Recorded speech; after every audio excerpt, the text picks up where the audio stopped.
Imagine building a luxury empire that sells old money to millions, then finding the illusion depends on one dirty shortcut: payments hidden as harmless shipping fees. One audit finds the pattern, and suddenly, Ralph Lauren's perfect world can collapse on paper. I'm John. Now let's get into what really happened. Ralph Lauren didn't inherit a mansion, a family crest, or a country club last name. He built the feeling of those things and sold it back to America at full price. That's the first uncomfortable truth. The heritage you associate with him was engineered on purpose, step by step, like a movie set that never stops filming. He starts in New York as Ralph Lifshitz, a kid from the Bronx who learns early that status is a language.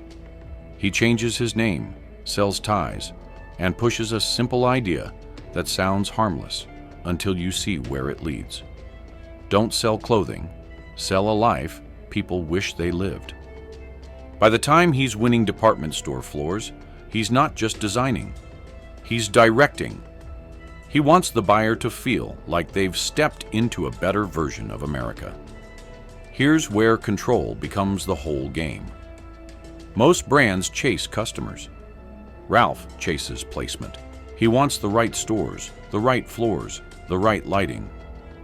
He fights to keep the product from looking common, because common kills the fantasy.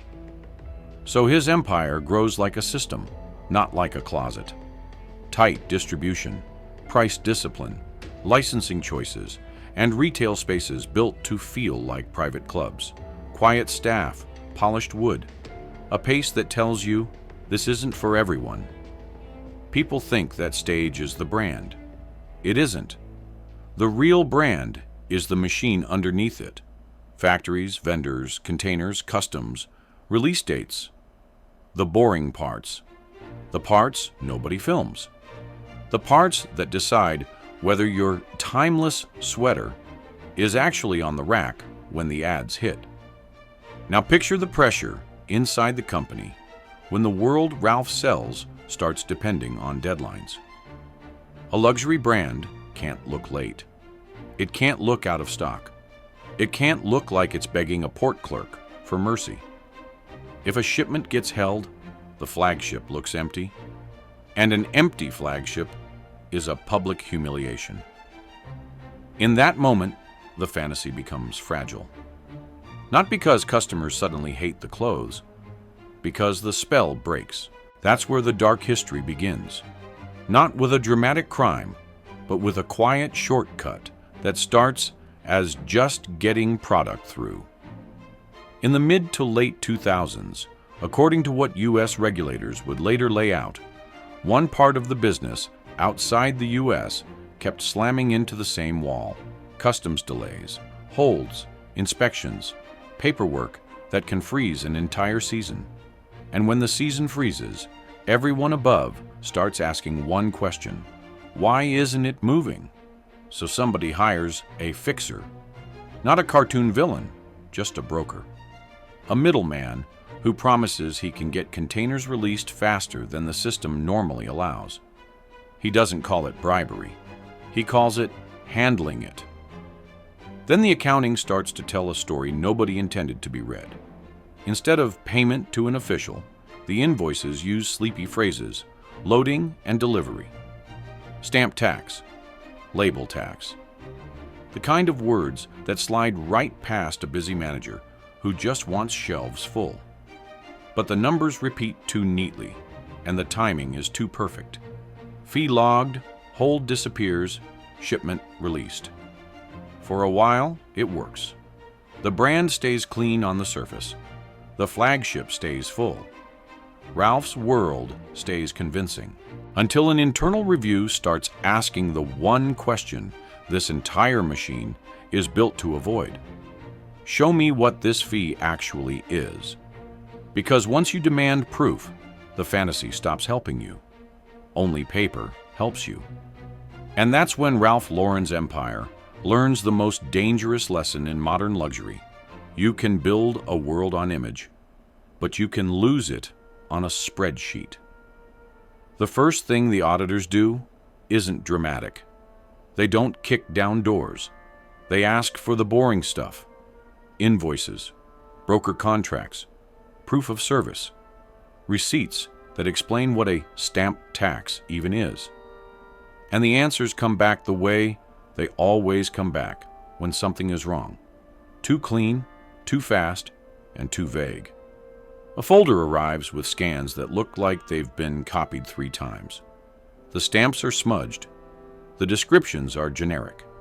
The totals are rounded in a way real logistics rarely are. It's the kind of paperwork that exists to end a conversation, not document a service. So the auditors ask one simple question that turns a shipping issue into a case: show us the originals. That's when the broker becomes the center of the story. Not because he's some mastermind, because he's the hinge. If you want to move goods through a system that can slow you down, you don't fight the system head on. You hire someone who claims he knows the shortcuts. And here's where Ralph Lauren's world collides with reality in the most brutal way. Ralph built a brand where timing is everything. Collections have a rhythm. Stores have a calendar.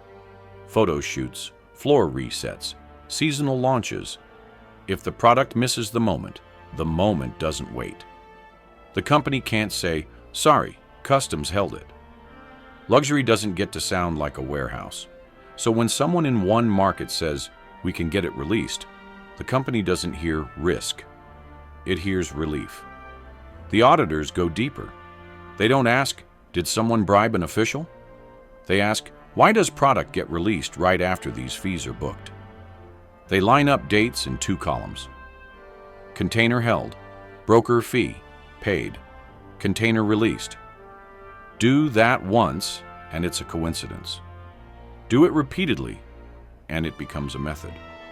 And then they find the detail that makes it impossible to keep calling it normal business. The same fee descriptions repeat across shipments that should have nothing in common. Different seasons, different sizes, different ports, same wording. It's like someone discovered the perfect disguise. Words that sound like logistics, not leverage. Now the case moves from accounting into human behavior. People start getting interviewed, not with spotlights and yelling, with polite questions that feel harmless until they corner you. What service did the broker provide? Who approved this invoice? Where is the receipt for the stamp tax? Why is there no breakdown? Why is the description identical? At first, everyone answers the same way. That's how it works here. Then the auditors ask the second question that scares people more. Who told you to do it that way? That's when you see the real dark logic of a brand built on perfection. Responsibility gets blurry by design. No one person wants to own it.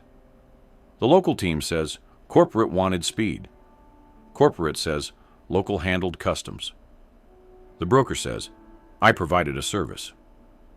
Everyone stays one step away from the word that ends careers.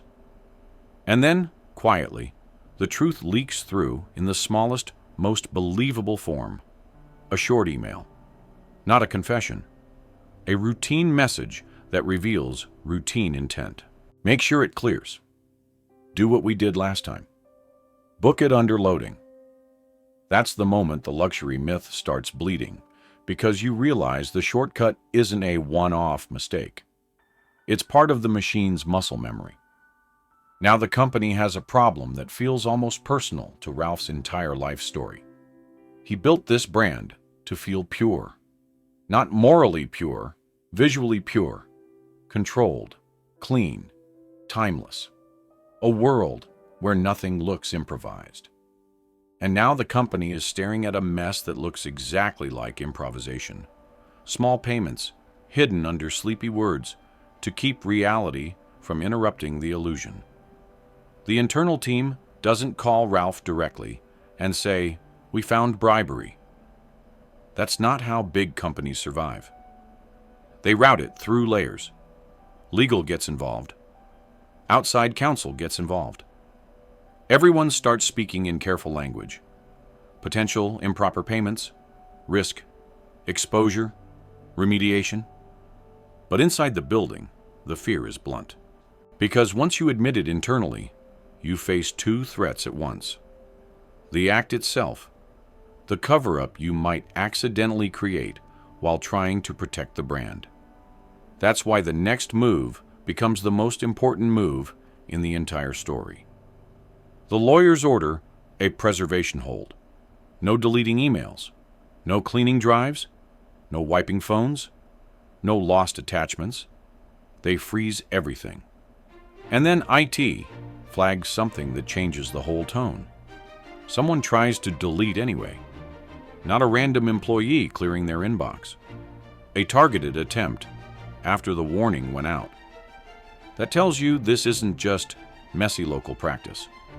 It means someone understands exactly which paper can kill them. Now the company has to decide what kind of empire it is. The old instinct, the instinct of image, is to keep it quiet, blame a broker, fire a few people, and move on. The new instinct, the one that saves you long term, is to do the opposite of what your pride wants. Report it before someone else reports it for you. And that decision hits the Ralph Lauren story harder than any headline, because it flips the myth on its head.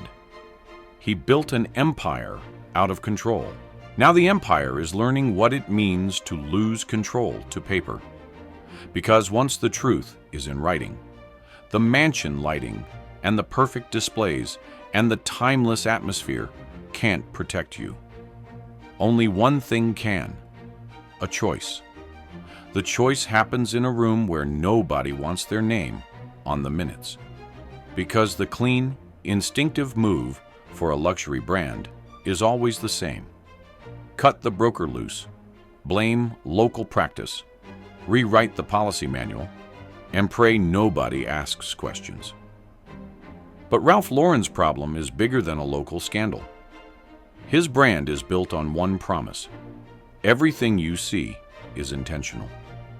If regulators ever believe the company tried to hide anything, that promise dies in one headline. So legal lays out the real options in plain English. If you deny and someone else proves it, you're finished. If you stay quiet and someone leaks it, you're finished. If you tell the truth first, you might survive. That last sentence feels backwards to anyone who thinks power means silence. But this is modern business. Paper beats pride. And this is where the story becomes about Ralph Lauren the man again, because his entire career is a war against the word messy. He's famous for controlling details people don't even notice. The shade of a wall, the weight of a fabric, the way a store smells. He built a world where nothing looks accidental. So imagine how it feels when the thing threatening his world is the most accidental-looking thing on Earth. A line item that says loading and delivery. The company freezes documents, starts interviews, and does the one move that shocks people who don't understand risk. They go to regulators first. Not because they want to be noble, because they want to control the timeline. When a regulator calls you, you're reacting. When you call them, you're setting the frame.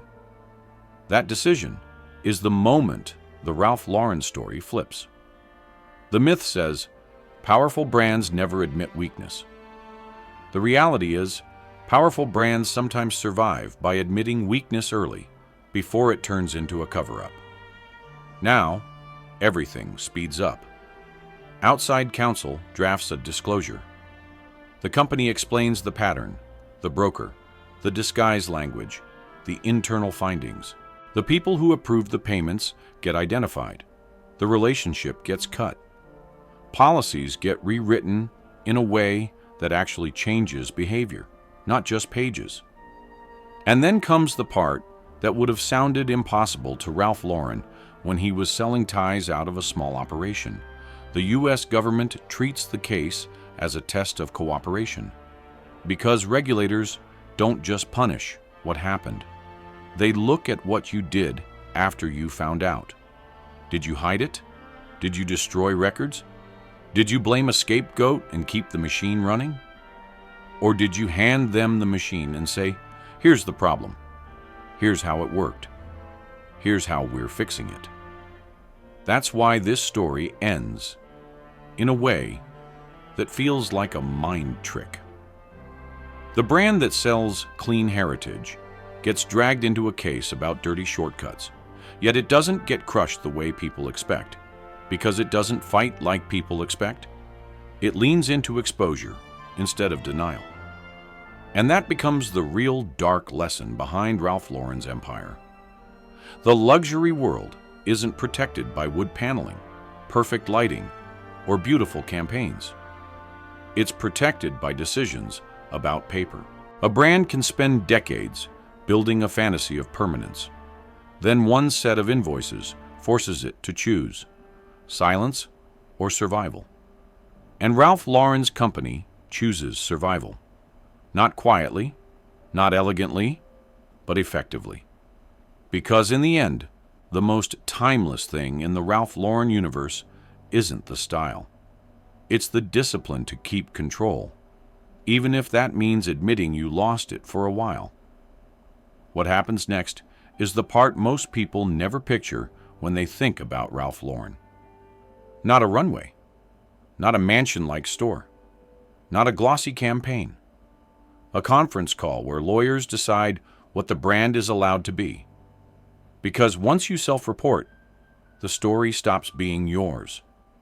Regulators ask for timelines. They ask for names.